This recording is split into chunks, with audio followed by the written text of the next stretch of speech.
Hi friends, welcome to Kannada moral stories. ಈ ಪ್ರಪಂಚದಲ್ಲಿ ನನ್ನವರು ಅಂತ ನನಗೆ ಯಾರೂ ಇರಲಿಲ್ಲ. ನಾನು ಅಳುತ್ತಾ ನಿಂತ್ಕೊಂಡಿದ್ದೆ. ಆಗ ಯಾರೋ ನನ್ನನ್ನು ಕರೆದಂತಾಯಿತು.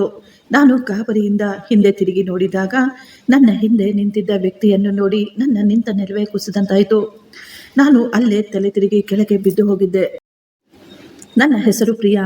ನಾವು ತುಂಬ ಬಡವರು. ನನ್ನ ತಂದೆ ತಾಯಿ ಈಗ ಜೀವಂತವಾಗಿರಲಿಲ್ಲ. ನಾನು ನನ್ನ ಅಜ್ಜಿಯ ಜೊತೆ ವಾಸವಿದ್ದೆ.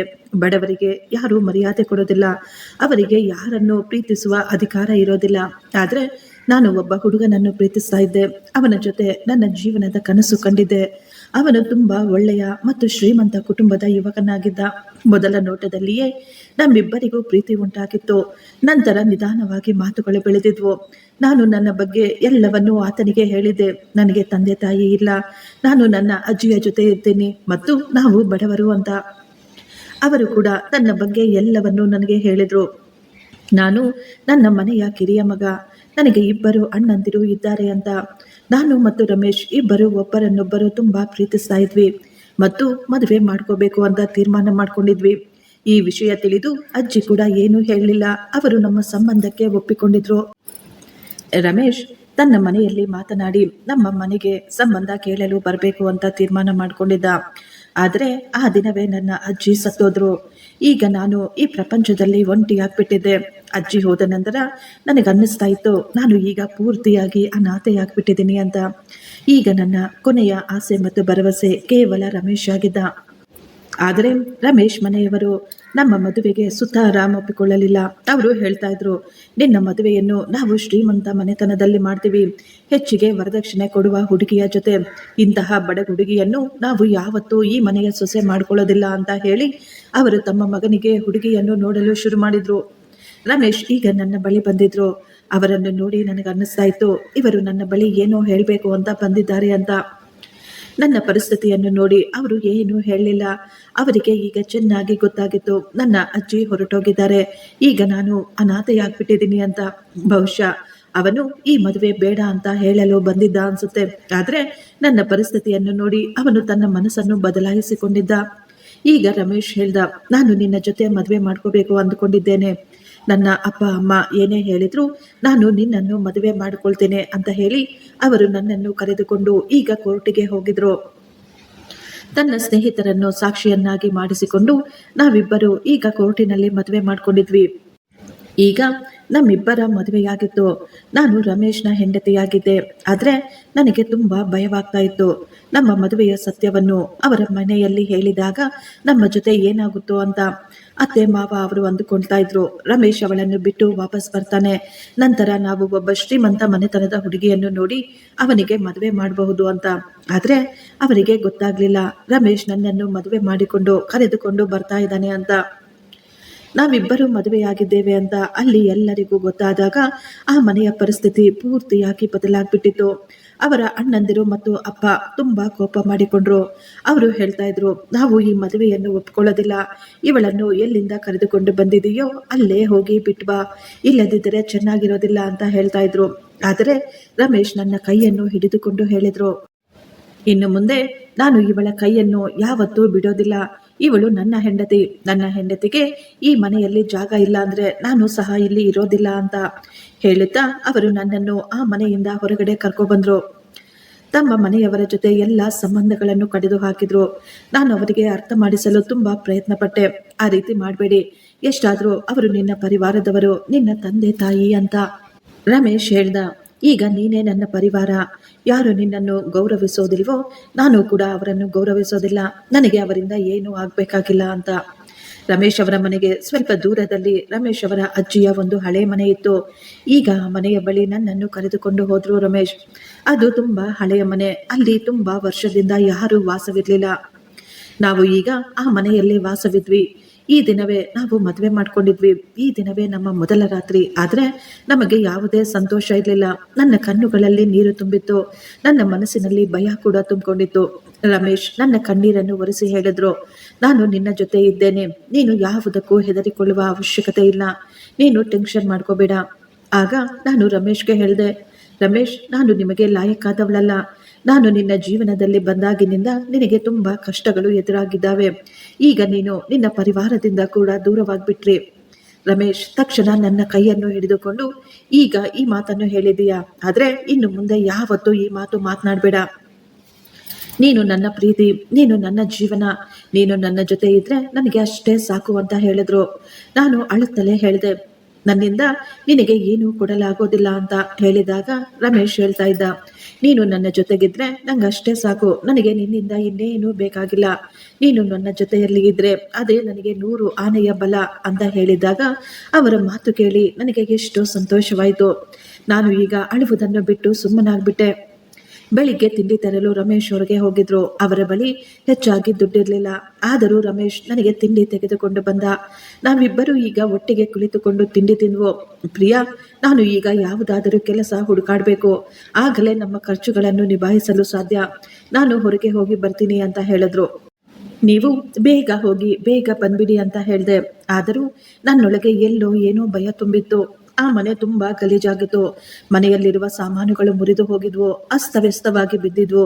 ನಾನು ಈಗ ಆ ಮನೆಯನ್ನು ಕ್ಲೀನ್ ಮಾಡಲು ಮುಂದಾದೆ. ಎಲ್ಲ ಸಾಮಾನುಗಳನ್ನು ಕ್ಲೀನ್ ಆಗಿ ಒಂದು ಕಡೆ ಜೋಡಿಸಿ ಆ ಮನೆಯನ್ನು ಸುಂದರವಾಗಿ ನೀಟಾಗಿ ನಾವು ಇರಲು ಸಿದ್ಧ ಮಾಡ್ತಾ ಇದ್ದೆ. ಆಗಲೇ ನಾನು ನೋಡಿದೆ, ಅಲ್ಲೇ ಸ್ಟೋರ್ ರೂಮಿನಲ್ಲಿ ಒಂದು ಹಳೆಯ ಸ್ಟೋವ್ ಕೂಡ ಇತ್ತು. ನಾನು ಅದನ್ನು ಕೂಡ ತೆಗೆದುಕೊಂಡು ನೀಟಾಗಿ ತೊಳೆದು ಕ್ಲೀನ್ ಮಾಡಿಟ್ಟೆ. ನಾನು ಇನ್ನೂ ಕೆಲಸ ಮಾಡ್ತಾನೆ ಇರಬೇಕಾದ್ರೇನೆ ಅಷ್ಟರಲ್ಲೇ ರಮೇಶ್ ವಾಪಸ್ ಮನೆಗೆ ಬಂದಿದ್ದ. ಈಗ ಆ ಮನೆಯನ್ನು ನೋಡಿ ರಮೇಶ್ಗೆ ಎಷ್ಟು ಸಂತೋಷವಾಗಿತ್ತು. ಅವರು ಎಷ್ಟು ಆಶ್ಚರ್ಯದಿಂದ ಹೇಳಿದ್ರು, ವಾವ್ ಪ್ರಿಯಾ, ನೀನು ಈ ಪಾಲು ಬಿದ್ದ ಮನೆಯನ್ನು ಕೂಡ ಎಷ್ಟೊಂದು ಸುಂದರವಾಗಿ ತಯಾರು ಮಾಡಿದೀಯಾ. ಇನ್ನೇನ್ ಮಾಡೋದ್ರಿ, ಇಲ್ಲಿ ಮಾಡಲು ಏನು ಕೆಲಸ ಇಲ್ವಲ್ಲ, ಒಬ್ಬಳೇ ಕುಳಿತು ಮಾಡುವುದಕ್ಕೆ ಏನಿದೆ ಅಂತ ನಮ್ಮ ಮನೆಯನ್ನು ರೆಡಿ ಮಾಡ್ಕೊಳ್ತಿದ್ದೀನಿ ಅಂತ ಹೇಳಿದೆ. ನಾನು ಈಗ ರಮೇಶ್ನ ಕೇಳಿದೆ, ನಿಮ್ಗೇನಾದ್ರೂ ಕೆಲಸ ಸಿಗ್ತಾ ಅಂತ. ಇಲ್ಲ, ನನಗೆ ಯಾವ ಕೆಲಸ ಸಿಗ್ಲಿಲ್ಲ ಅಂತ ಅವರು ತುಂಬಾ ಬೇಜಾರಾಗಿ ಹೇಳಿದ್ರು. ಪರವಾಗಿಲ್ಲ ಬಿಡಿ, ನೀವು ಟೆನ್ಷನ್ ಮಾಡ್ಕೋಬೇಡಿ, ಇವತ್ತಿಲ್ಲ ಅಂದ್ರೆ ನಾಳೆ ನಿಮಗೆ ಯಾವುದಾದರೂ ಒಳ್ಳೆಯ ಕೆಲಸ ಸಿಕ್ಕೇ ಸಿಗುತ್ತೆ ಅಂತ ಹೇಳಿದೆ. ಈಗ ಮನೆಯಲ್ಲಿದ್ದ ಖಾಲಿ ಸಿಲಿಂಡರ್ ಅನ್ನು ತೆಗೆದುಕೊಂಡು ಹೋಗಿ ಸಿಲಿಂಡರ್ ತುಂಬಿಸಿಕೊಂಡು ಬಂದಿದ್ರು. ನಮ್ಮ ಜೀವನ ಈಗ ತಾನೇ ಶುರುವಾಗಿದೆ, ಆದರೆ ನಮ್ಮ ಬಳಿ ಏನೂ ಇಲ್ಲ. ನಾವು ಹೇಗೆ ಜೀವನ ನಡೆಸಬೇಕು ಅಂತ ಯೋಚಿಸುತ್ತಾ ನಾನು ಅಳ್ತಾ ನಿಂತಿರ್ಬೇಕಾದ್ರೆ ರಮೇಶ್ ನನ್ನ ಬಳಿ ಬಂದು ಅವರು ತನ್ನ ಕೈಯಾರೆ ನನ್ನ ಕಣ್ಣೀರನ್ನು ಒರೆಸುತ್ತಾ, ಸಾಮಾನುಗಳಿಂದ ಏನಾಗಬೇಕು, ನೀನೇ ನನ್ನ ಪ್ರಪಂಚ, ನೀನೇ ನನ್ನ ಪರಿವಾರ, ನೀನೇ ನನಗೆ ಎಲ್ಲವೂ, ನೀನು ಯಾವುದಕ್ಕೂ ಟೆನ್ಷನ್ ಮಾಡ್ಕೋಬೇಡ ಅಂತ ಹೇಳಿ ಅವರು ನನ್ನನ್ನು ತಬ್ಬಿಕೊಂಡಿದ್ರು. ನನ್ನ ಗಂಡನನ್ನು ತಬ್ಬಿಕೊಂಡು ನಾನು ಎಲ್ಲವನ್ನೂ ಮರೆತು ಬಿಟ್ಟಿದ್ದೆ. ರಮೇಶ್ ಹೇಳ್ತಾ ಇದ್ರು, ಕೆಲವರ ಬಳಿ ಏನೂ ಇಲ್ಲದಿದ್ದರೂ ಅವರು ಅವನ ಜೀವನವನ್ನು ಹೇಗೋ ನಡೆಸ್ತಾ ಇರ್ತಾರೆ, ಆದ್ರೆ ನಮ್ಮ ಬಳಿ ನಾವಿಬ್ರು ಇದೀವಿ, ನಾವು ಏನೋ ಒಂದು ಮಾಡೇ ಮಾಡ್ತೀನಿ, ಎಲ್ಲವೂ ಸರಿ ಹೋಗುತ್ತೆ ಅಂತ. ಮಧ್ಯಾಹ್ನ ಹೊರಗಿನಿಂದ ಊಟ ತಂದು ನಾವಿಬ್ಬರು ಒಟ್ಟಿಗೆ ಕುಳಿತು ಊಟ ಮಾಡಿದ ನಂತರ ರಮೇಶ್ ಹೇಳಿದ್ರು, ನಾನು ನನ್ನ ಲ್ಯಾಪ್ಟಾಪ್ ಅನ್ನು ತೆಗೆದುಕೊಂಡು ಬರ್ತೀನಿ, ಅದರಲ್ಲಿ ನನಗೆ ಸ್ವಲ್ಪ ಕೆಲಸ ಮಾಡೋದಿದೆ ಅಂತ. ಅವರು ಈಗ ತಮ್ಮ ಮನೆಯಿಂದ ತಮ್ಮ ಲ್ಯಾಪ್ಟಾಪ್ ಅನ್ನು ತರಿಸಿಕೊಂಡ್ರು. ನಂತರ ನಿಧಾನವಾಗಿ ಆಗಾಗ ರಮೇಶ್ ಅವರ ಅಮ್ಮ ಕೂಡ ರಮೇಶ್ಗೆ ಫೋನ್ ಮಾಡ್ತಾ ಇದ್ರು. ರಮೇಶ್ ಅವರ ಅಮ್ಮ ಶಾರದಾ ಅವರು ಆಗಾಗ ಮಗನಿಗೆ ಫೋನ್ ಮಾಡಿ, ಮಗ ವಾಪಸ್ ಬಂದ್ಬಿಡು ಅಂತ ಹೇಳ್ತಾ ಇದ್ರು. ಆದ್ರೆ ರಮೇಶ್ ಅಣ್ಣಂದಿರ ಕಾರಣದಿಂದ ಆ ಮನೆಗೆ ಹೋಗಲು ನಿರಾಕರಿಸ್ತಾ ಇದ್ದ. ಆದ್ರೆ ರಮೇಶ್ ಅವರ ಅಮ್ಮ ಅಂದ್ರೆ ಅವರಿಗೆ ತುಂಬಾ ಪ್ರೀತಿ, ಆದ್ದರಿಂದಲೇ ತನ್ನ ಅಮ್ಮನ ಬಳಿ ಆಗಾಗ ಮಾತನಾಡ್ತಾ ಇದ್ರು ಅಷ್ಟೇ. ಈಗ ನಮ್ಮ ಬಳಿ ಇದ್ದ ಪೂರ್ತಿ ದುಡ್ಡು ಖಾಲಿ ಆಗ್ಬಿಟ್ಟಿತ್ತು. ನಮಗೀಗ ಅರ್ಥವಾಗ್ಲಿಲ್ಲ ನಾವು ಏನ್ ಮಾಡಬೇಕು ಅಂತ. ಆಗಲೇ ನನ್ನ ತಾಯಿಯ ಕೊನೆಯ ನೆನಪಾದ ನನ್ನ ಕಿವಿ ಓಲೆಯನ್ನು ನಾನು ರಮೇಶ್ ಕೈಗೆ ಕೊಟ್ಟು, ಇದನ್ನು ತೆಗೆದುಕೊಂಡು ಹೋಗಿ ಮಾರ್ಬಿಡಿ, ಕೆಲವು ದಿನ ಇದರಿಂದ ಆರಾಮವಾಗಿ ಕಳೆಯಬಹುದು ಅಂತ ಹೇಳಿದಾಗ ಅವರು ಅದನ್ನು ತೆಗೆದುಕೊಳ್ಳಲು ನಿರಾಕರಿಸಿಬಿಟ್ರು. ಇದು ನಿನ್ನ ತಾಯಿಯ, ನಿನ್ನ ತವರು ಮನೆಯ ನೆನಪು, ನಾನು ನಿನ್ನ ಯಾವುದೇ ವಸ್ತುವನ್ನು ಮಾರಾಟ ಮಾಡಲು ಬಿಡೋದಿಲ್ಲ, ನಾನು ಏನೋ ಒಂದು ಮಾಡ್ತೀನಿ, ನೀನು ಇದೆಲ್ಲ ಯೋಚಿಸ್ಬೇಡ ಅಂತ ಹೇಳ್ತಾ ಇದ್ರು. ನಾವು ಈ ಬಗ್ಗೆ ಮಾತನಾಡ್ತಾ ಇರಬೇಕಾದ್ರೆ ಆಗಲೇ ಶಾರದಾ ಅವರು ನಮ್ಮ ಮನೆಗೆ ಬಂದಿದ್ರು. ಅಮ್ಮನನ್ನು ನೋಡಿ ರಮೇಶ್ ತುಂಬಾ ಸಂತೋಷ ಪಡ್ತಾರೆ. ತಕ್ಷಣ ತನ್ನ ತಾಯಿಯನ್ನು ತಬ್ಬಿಕೊಂಡಿದ್ರು.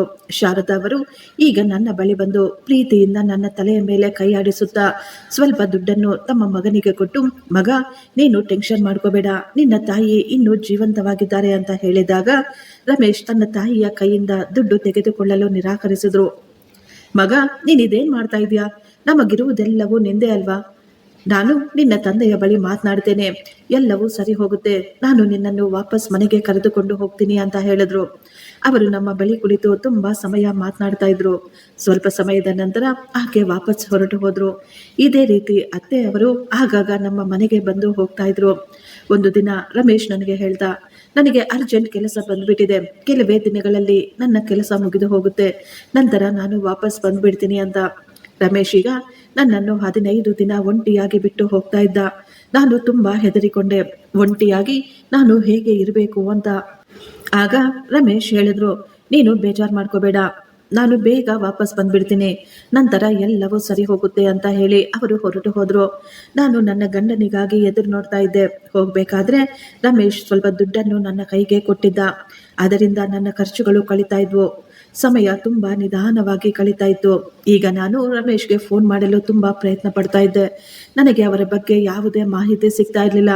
ನನಗೆ ಅರ್ಥವಾಗ್ಲಿಲ್ಲ, ಅವರಿಗೆ ಆ ರೀತಿ ಯಾವ ಕೆಲಸ ಬಂದಿದೆ, ನನ್ನನ್ನು ಮರೆತು ಹೋಗುವಷ್ಟು ನನ್ನ ಬಳಿ ಮಾತನಾಡಲು ಕೂಡ ಸಮಯವಿಲ್ವಾ ಅಂತ. ನಾನು ಈಗ ನಮ್ಮ ಮನೆಯ ಬಾಗಿಲಿನ ಬಳಿ ಕುಳಿತು ಅವರಿಗಾಗಿ ಎದುರು ನೋಡ್ತಾ ಇದ್ದೆ. ಆದರೆ ರಮೇಶ್ ಮಾತ್ರ ವಾಪಸ್ ಬರಲಿಲ್ಲ. 15 ದಿನ ಅಂತ ಹೇಳಿ ಹೋದವರು ಈಗ 25 ದಿನ ಕಳೆದ್ರು. ರಮೇಶ್ ಮಾತ್ರ ವಾಪಸ್ ಬಂದಿರಲಿಲ್ಲ. ಒಂದು ದಿನ ಯಾರೋ ಬಾಗಿಲು ತಟ್ತಾ ಇದ್ರು. ನಾನು ಎಷ್ಟೋ ಆಸೆಯಿಂದ ಸಂತೋಷವಾಗಿ ನನ್ನ ಗಂಡ ವಾಪಸ್ ಬಂದಿರಬೇಕು ಅಂದುಕೊಂಡು ಓಡಿ ಹೋಗಿ ಬಾಗಿಲು ತೆಗೆದೆ. ಆದರೆ ಬಾಗಿಲಿನ ಎದುರುಗಡೆ ರಮೇಶ್ ಇರಲಿಲ್ಲ. ಬದಲಾಗಿ ಇಬ್ಬರು ಗಂಡಸರು ನಿಂತ್ಕೊಂಡಿದ್ರು. ಅವರ ಕೈಯಲ್ಲಿ ಒಂದು ಸಣ್ಣ ಸೂಟ್ ಕೇಸ್ ಕೂಡ ಇತ್ತು. ನಾನು ಕೇಳಿದೆ, ನೀವು ಯಾರು ಅಂತ. ನೀವು ರಮೇಶ್ ಅವರ ಹೆಂಡತಿನ ಅಂತ ಕೇಳಿದ್ರು. ಹೌದು, ನಾನು ರಮೇಶ್ ಹೆಂಡತಿ, ಇಷ್ಟಕ್ಕೂ ನೀವ್ಯಾರು, ಏನಾಯ್ತು ಅಂತ ಕೇಳಿದಾಗ ಅವರು ಹೇಳಿದ್ರು, ರಮೇಶ್ ಈಗ ಜೀವಂತವಾಗಿಲ್ಲ, ಒಂದು ಕಾರ್ ಆಕ್ಸಿಡೆಂಟ್ನಲ್ಲಿ ಅವರು ಸತ್ತು ಹೋದ್ರು. ಅವರ ಸ್ಥಿತಿ ತುಂಬಾ ಕೆಟ್ಟದಾಗಿತ್ತು. ಆದ್ದರಿಂದಲೇ ನಾವು ಅವರ ದೇಹವನ್ನು ಇಲ್ಲಿಗೆ ತೆಗೆದುಕೊಂಡು ಬರಲಾಗಲಿಲ್ಲ. ಇದು ಅವರ ಕೆಲವು ವಸ್ತುಗಳು, ನಾವು ಇವುಗಳನ್ನು ಕೊಟ್ಟು ಹೋಗಲು ಅಂತ ಬಂದ್ವಿ ಅಂತ ಹೇಳಿದಾಗ ನಾನು ಅಲ್ಲೇ ಕುಸಿದು ಬಿದ್ದಿದ್ದೆ. ನಾನು ಈಗ ಜೋರಾಗಿ ಅಳ್ತಾ ಇದ್ದೆ. ನನ್ನನ್ನು ಈ ರೀತಿ ಒಂಟಿಯಾಗಿ ಬಿಟ್ಟು ನೀವು ಹೇಗೆ ತಾನೇ ಹೋಗಲು ಸಾಧ್ಯ? ಅವರು ಆ ಸಾಮಾನುಗಳನ್ನು ಅಲ್ಲಿ ಇಟ್ಟು ಅಲ್ಲಿಂದ ಹೊರಟು ಹೋದ್ರು. ರಮೇಶ್ ನನ್ನ ಜೀವನದ ಕೊನೆಯ ಆಧಾರವಾಗಿದ್ದ. ಈಗ ಅವರು ಕೂಡ ನನ್ನನ್ನು ಬಿಟ್ಟು ಹೊರಟು ಹೋಗಿದ್ರು. ನಾನು ಈಗ ಒಂಟಿಯಾಗಿ ಹೇಗೆ ತಾನೇ ಬದುಕಲು ಸಾಧ್ಯ ಅಂತ ನಾನು ಯೋಚಿಸ್ತಾ ಇದ್ದೆ. ಈಗ ನನ್ನ ಜೀವನ ಪೂರ್ತಿಯಾಗಿ ಹಾಳಾಗ್ಬಿಟ್ಟಿತ್ತು. ರಮೇಶ್ ಈಗ ಜೀವಂತವಾಗಿ ಇಲ್ಲ ಅನ್ನುವ ಸತ್ಯ ತಿಳಿದಾಗ ರಮೇಶ್ ಅವರ ಪರಿವಾರ ನನ್ನ ಬಳಿ ಬಂದಿದ್ರು. ಅತ್ತೆ ಅವರಿಗೆ ನನ್ನ ಮೇಲೆ ಸ್ವಲ್ಪ ಕರುಣೆ ಇತ್ತು. ಆದ್ರೆ ರಮೇಶ್ ಅವರ ಅಣ್ಣ ಅತ್ತಿಗೆಗೆ ನಾನಂದ್ರೆ ತುಂಬಾ ದ್ವೇಷ. ಅವರು ಈಗಲೂ ನನ್ನನ್ನು ಬೈತಾ ಇದ್ರು, ನಿನ್ನಿಂದಲೇ ನನ್ನ ತಮ್ಮ ಸತ್ತು ಹೋಗಿದ್ದಾನೆ ಅಂತ. ಆಗ ರಮೇಶ್ ಅತ್ತಿಗೆ ಹೇಳಿದ್ರು, ನೀನು ನಮ್ಮ ಜೊತೆ ನಮ್ಮ ಮನೆಗೆ ಬರಬಹುದು, ಆದ್ರೆ ನೀನು ನಮ್ಮ ಮನೆಯಲ್ಲಿ ಕೆಲಸ ಮಾಡಬೇಕು ಅಂತ. ನಾನು ಅಂದುಕೊಳ್ತಾ ಇದ್ದೆ, ಬಹುಶಃ ನನಗಿರಲು ಸ್ವಲ್ಪ ಜಾಗ ಮತ್ತು ಊಟ ಸಿಗಬಹುದು ಅಂತ. ಆದ್ದರಿಂದ ನಾನು ಅವರ ಜೊತೆ ಅವರ ಮನೆಗೆ ಹೋಗಲು ಒಪ್ಕೊಂಡೆ. ರಮೇಶ್ ಹೋದ ನಂತರ ನನ್ನ ಜೀವನ ಪೂರ್ತಿಯಾಗಿ ಬದಲಾಗಿಬಿಡ್ತು. ನನ್ನ ಜೀವನದಲ್ಲಿ ಇದ್ದ ಸಂತೋಷ, ನಗು ಎಲ್ಲವೂ ಈಗ ಮಾಯವಾಗ್ಬಿಟ್ಟಿದ್ವು. ನಾನು ಈಗ ರಮೇಶ್ ಅವರ ಮನೆಗೆ ಹೋಗಿ ಅವರ ಜೊತೆನೇ ವಾಸವಿದ್ದೆ. ಯಾಕೆಂದ್ರೆ ನನಗೆ ಹೋಗಲು ಬೇರೆ ಎಲ್ಲೂ ಜಾಗವಿರಲಿಲ್ಲ. ಈ ಪ್ರಪಂಚದಲ್ಲಿ ನಾನು ಒಂಟಿಯಾಗ್ಬಿಟ್ಟಿದ್ದೆ. ಮೊದಲು ನನಗೆ ಅನ್ನಿಸ್ತಾ ಇತ್ತು, ರಮೇಶ್ನ ಅಣ್ಣಂದಿರು ಮತ್ತು ಅತ್ತಿಗೆಯರು ನನಗೆ ಆಸರೆಯಾಗ್ತಾರೆ ಅಂತ. ಎಷ್ಟಾದರೂ ನಾನು ಅವರ ತಮ್ಮನ ಹೆಂಡತಿ. ಆದರೆ ನಿಧಾನವಾಗಿ ನನಗೆ ಅರ್ಥವಾಯಿತು, ನಾನು ಆ ಮನೆಯಲ್ಲಿ ಅವರ ಮೇಲೆ ಭಾರವಾಗಿದ್ದೇನೆ. ರಮೇಶ್ ಅತ್ತಿಗೆ ನನ್ನಿಂದ ತುಂಬಾ ಕೆಲಸ ಮಾಡಿಸ್ತಾ ಇದ್ರು. ಅವರು ಯಾವತ್ತೂ ನನ್ನನ್ನು ಮನುಷ್ಯರ ರೀತಿ ನೋಡ್ಲೇ ಇಲ್ಲ. ಅವರ ದೃಷ್ಟಿಯಲ್ಲಿ ನಾನು ಕೇವಲ ಕೆಲಸದವಳಾಗಿದ್ದೆ ಅಷ್ಟೇ. ಆದ್ದರಿಂದ ನಾನು ಯಾವಾಗಲೂ ಕೆಲಸ ಮಾಡ್ತಾನೆ ಇರಬೇಕಾಗಿತ್ತು. ನಾನು ಬೆಳಿಗ್ಗೆ 4 ಗಂಟೆಗೆ ಎದ್ದು ಮನೆಯ ಕೆಲಸ ಶುರು ಮಾಡಬೇಕಾಗಿತ್ತು. ಮನೆಯ ಪೂರ್ತಿ ಕೆಲಸವನ್ನು ಮಾಡಿ ರಾತ್ರಿ ಎಲ್ಲರೂ ಮಲಗಿದ ನಂತರ ನನಗೆ ಸ್ವಲ್ಪ ಊಟ ಕೊಡ್ತಾ ಇದ್ರು. ಅಲ್ಲಿ ಪ್ರತಿದಿನ ಕೇವಲ ಬೈಗುಳ. ಅವರು ನನ್ನನ್ನು ಒಬ್ಬ ಮನುಷ್ಯನ ರೀತಿ ಸಹ ನೋಡ್ತಾ ಇರಲಿಲ್ಲ. ನನ್ನನ್ನು ಕೇವಲ ಒಂದು ಮಿಷನ್ ರೀತಿ ನೋಡ್ತಾ ಇದ್ರು. ರಾತ್ರಿ ಎಲ್ಲರೂ ಮಲಗಿದ ನಂತರ ನಾನು ನನ್ನ ಗಂಡನ ಫೋನನ್ನು ತೆಗೆದುಕೊಂಡು ಹಳೆಯ ದಿನಗಳನ್ನು ನೆನೆಸಿಕೊಳ್ಳುತ್ತಾ ನಮ್ಮ ಫೋಟೋ ನೋಡ್ತಾ ಇದ್ದೆ. ಆ ಫೋಟೋಗಳನ್ನು ನೋಡಿ ನನ್ನ ಕಣ್ಣಿಂದ ತಾನಾಗಿಯೇ ನೀರು ಬರ್ತಾ ಇತ್ತು. ನಾನು ಅದನ್ನು ತಬ್ಬಿಕೊಂಡು ಯೋಚಿಸ್ತಾ ಇದ್ದೆ, ಈ ದಿನ ರಮೇಶ್ ಜೀವಂತವಾಗಿದ್ದಿದ್ರೆ ನನ್ನ ಜೀವನ ಈ ರೀತಿ ಇರ್ತಾ ಇರಲಿಲ್ಲ.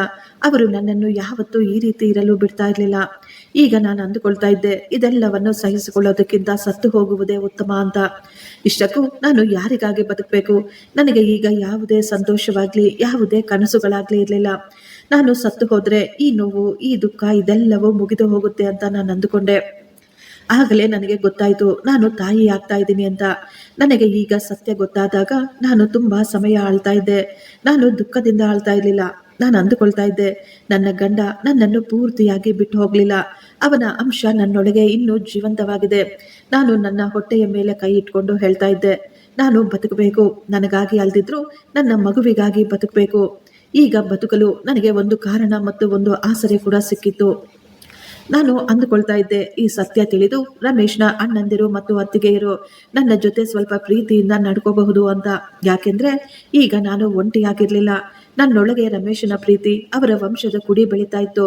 ಆದ್ರೆ ನಾನು ಅಂದುಕೊಂಡ ರೀತಿ ಏನೂ ಆಗ್ಲಿಲ್ಲ. ನಾನು ಈ ವಿಷಯವನ್ನು ಅಕ್ಕನಿಗೆ ಹೇಳಿದಾಗ ಅವರ ಮುಖದ ಮೇಲೆ ಯಾವುದೇ ರೀತಿಯ ಸಂತೋಷ ಕಾಣಿಸ್ಲಿಲ್ಲ. ಅವರು ನನ್ನನ್ನು ವಿಚಿತ್ರವಾಗಿ ನೋಡ್ತಾ ಹೇಳಿದ್ರು, ಹೌದಾ, ಹಾಗಿದ್ರೆ ಇನ್ನು ಮುಂದೆ ನೀನು ಇನ್ನೂ ಸ್ವಲ್ಪ ಜಾಸ್ತಿ ಕೆಲಸ ಮಾಡು. ಅವರ ಮಾತು ಕೇಳಿ ನನಗೆ ತುಂಬಾ ಬೇಸರವಾಯಿತು. ನನಗನ್ನಿಸ್ತಾ ಇತ್ತು, ಆಕೆಯ ಬಾಯಿಂದ 2 ಒಳ್ಳೆಯ ಮಾತುಗಳು ಬರಬಹುದು ಅಂತ. ಆದ್ರೆ ಆಕೆಗೆ ಇದರ ಚಿಂತೆ ಇರಲಿಲ್ಲ. ನಂತರ ಅವರು ನನಗೆ ಇನ್ನೂ ಜಾಸ್ತಿ ಕೆಲಸ ಹೇಳಲು ಶುರು ಮಾಡಿದ್ರು. ಬೆಳಿಗ್ಗೆಯಿಂದ ರಾತ್ರಿಯವರೆಗೂ ಒಂದು ಕ್ಷಣ ಕೂಡ ಪುರುಸೊತ್ತಿಲ್ಲದೆ ಕೆಲಸ ಮಾಡಿಸ್ತಾ ಇದ್ರು.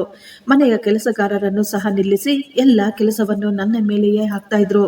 ಕೆಲವೊಂದು ಸಾರಿ ನನಗೆ ತುಂಬಾ ಜಾಸ್ತಿ ಸೊಂಟ ನೋವು ಬರ್ತಾ ಇತ್ತು, ತಲೆ ಸುತ್ತು ಬರ್ತಾ ಇತ್ತು. ಆದರೂ ನನಗೆ ವಿಶ್ರಾಂತಿ ತೆಗೆದುಕೊಳ್ಳಲು ಬಿಡ್ತಾ ಇರ್ಲಿಲ್ಲ. ಸ್ವಲ್ಪ ಸಮಯ ನಾನೇನಾದ್ರೂ ಕುಳಿತುಕೊಂಡ್ರೆ ಆಗಲೇ ಅತ್ತಿಗೆ ಹೇಳ್ತಾ ಇದ್ರು, ಈ ರೀತಿ ಕುಳಿತುಕೊಂಡ್ರೆ ಕೆಲಸಗಳನ್ನು ಯಾರು ಮಾಡ್ತಾರೆ ಅಂತ. ನನಗೆ ಭಯವಾಗ್ತಾ ಇತ್ತು. ನಾನು ಏನಾದ್ರೂ ಹೇಳಿದ್ರೆ ಅವರು ನನ್ನನ್ನು ಮನೆಯಿಂದ ಓಡಿಸಿಬಿಡಬಹುದು. ಆದ್ದರಿಂದಲೇ ನಾನು ಸೈಲೆಂಟ್ ಆಗಿ ಎಲ್ಲವನ್ನು ಅನುಭವಿಸ್ತಾ ಇದ್ದೆ. ಎಷ್ಟೋ ಬಾರಿ ಆಕೆ ಕೋಪದಿಂದ ನನ್ನನ್ನು ಹೊಡಿತಾ ಇದ್ರು, ನನ್ನನ್ನು ತಳ್ಳಿ ಬಿಡ್ತಾ ಇದ್ರು. ನಾನು ನೋವಿನಿಂದ ಅಳ್ತಾ ಇದ್ದೆ. ಆದ್ರೆ ಯಾರ ಜೊತೆಯೂ ಏನು ಹೇಳಲು ಸಾಧ್ಯವಾಗ್ತಾ ಇರಲಿಲ್ಲ. ನಾನು ಕೇವಲ ನನ್ನ ಮಗುವಿಗಾಗಿ ಇದೆಲ್ಲವನ್ನು ಸಹಿಸ್ಕೊಳ್ತಾ ಇದ್ದೆ. ನಂಗೆ ಅನ್ನಿಸ್ತಾ ಇತ್ತು, ಈ ಮನೆಯನ್ನು ಬಿಟ್ರೆ ನಾವು ಹೇಗೆ ಬದುಕಬೇಕು, ನನ್ನ ಮಗು ಎಲ್ಲಿರ್ಬೇಕು, ನಾನು ಮಗುವನ್ನು ಹೇಗೆ ಬೆಳೆಸ್ಬೇಕು ಅಂತ ಯೋಚಿಸಿ ನಾನು ಸುಮ್ಮನಾಗಿ ಬಿಡ್ತಾ ಇದ್ದೆ.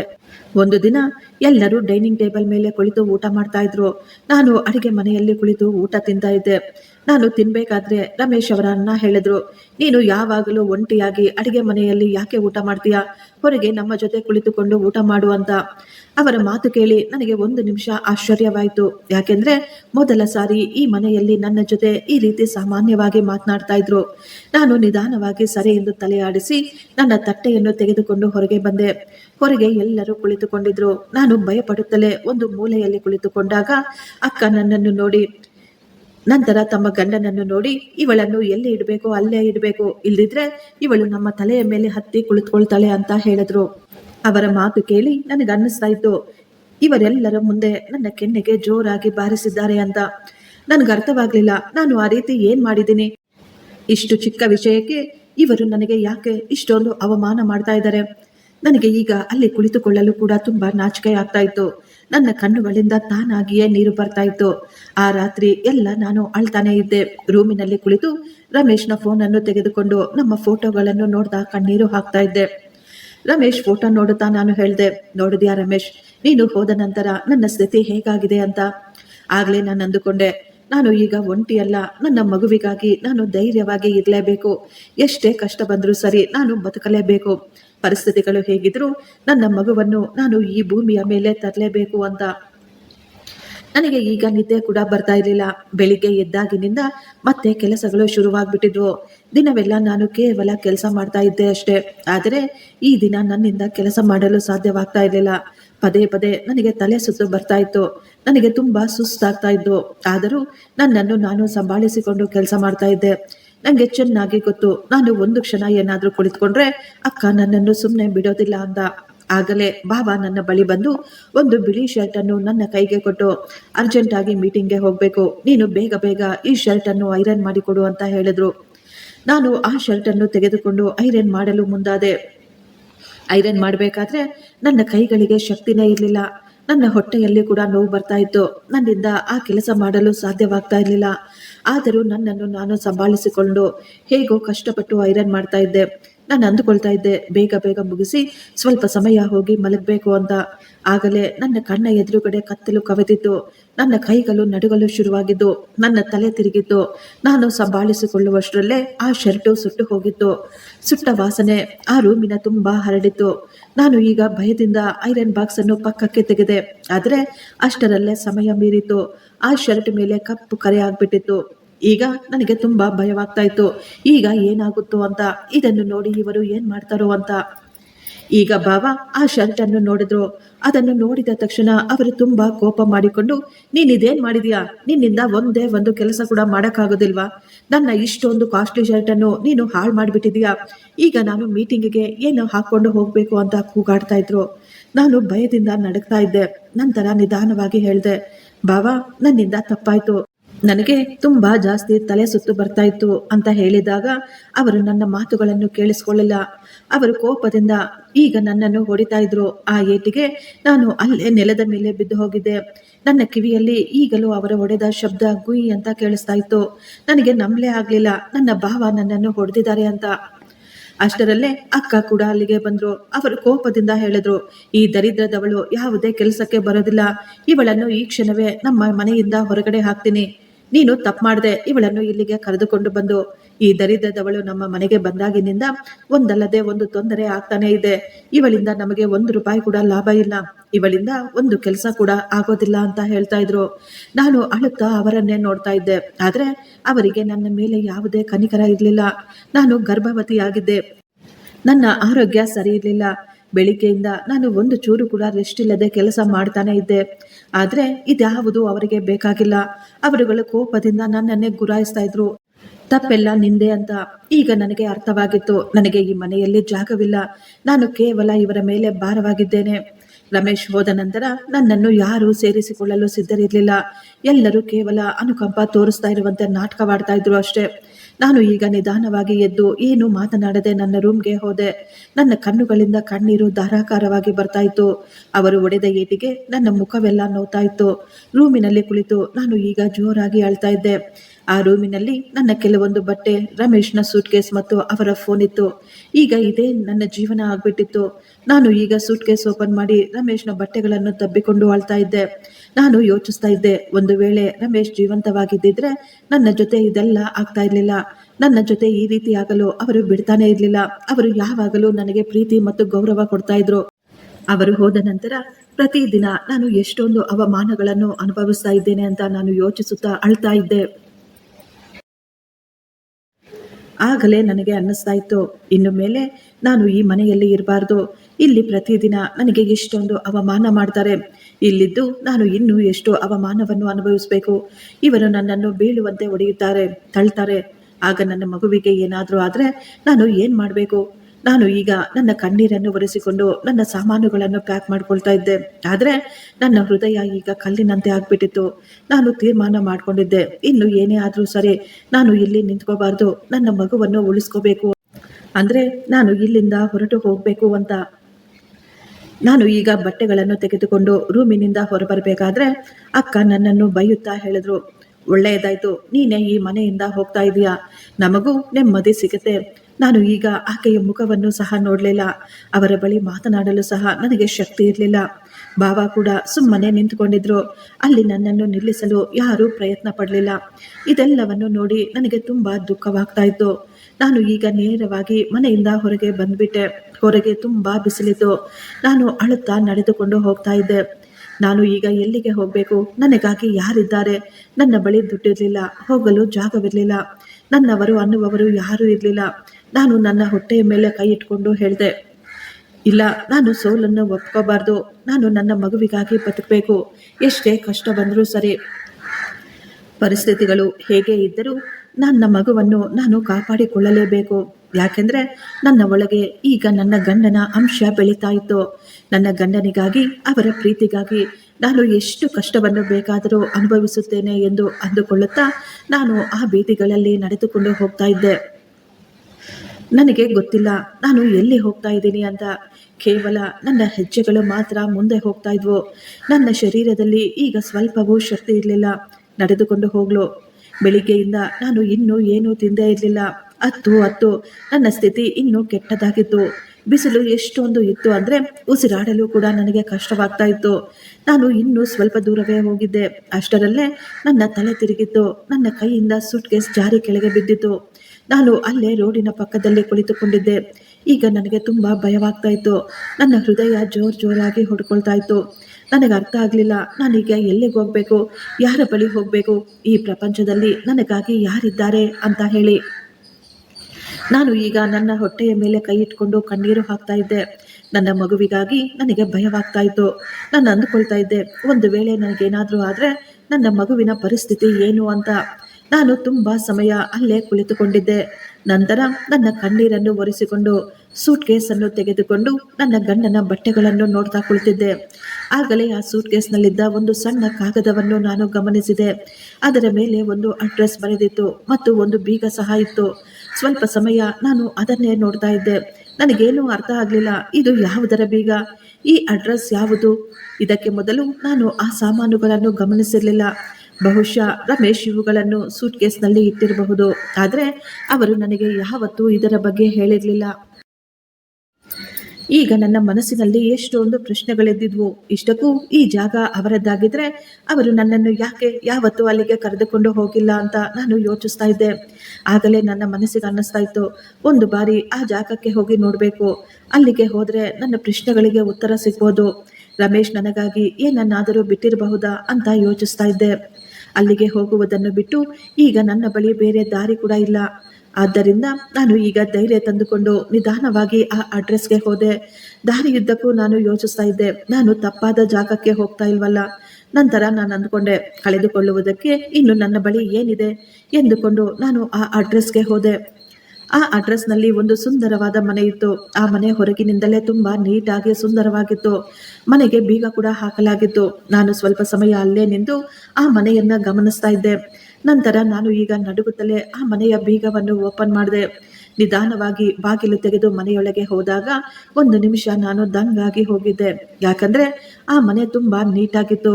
ಆ ಮನೆಯನ್ನು ನೋಡಿ ಯಾರು ಯೋಚಿಸಲು ಸಾಧ್ಯವಿರಲಿಲ್ಲ ಆ ಮನೆ ತುಂಬಾ ಸಮಯದಿಂದ ಮುಚ್ಚಲಾಗಿದೆ ಅಂತ. ಆ ದೊಡ್ಡ ಹಾಲಿನಲ್ಲಿ ಒಂದು ಸುಂದರವಾದ ಸೋಫಾ, ದೊಡ್ಡ ಟಿವಿ ಕೂಡ ಇತ್ತು. ಆ ಮನೆಯಲ್ಲಿ ಬೇಕಾದ ಎಲ್ಲ ಸಾಮಾನುಗಳಿದ್ವು.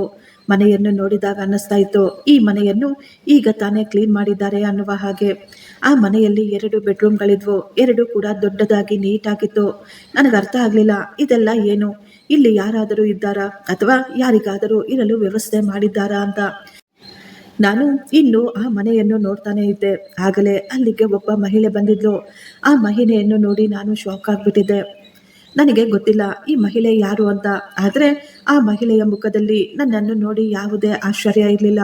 ಅವರು ಎಷ್ಟೋ ಪ್ರೀತಿಯಿಂದ ನಗು ನಗುತ್ತಾ ಹೇಳಿದ್ರು, ನೀವು ಬಂದ್ಬಿಟ್ರಾ?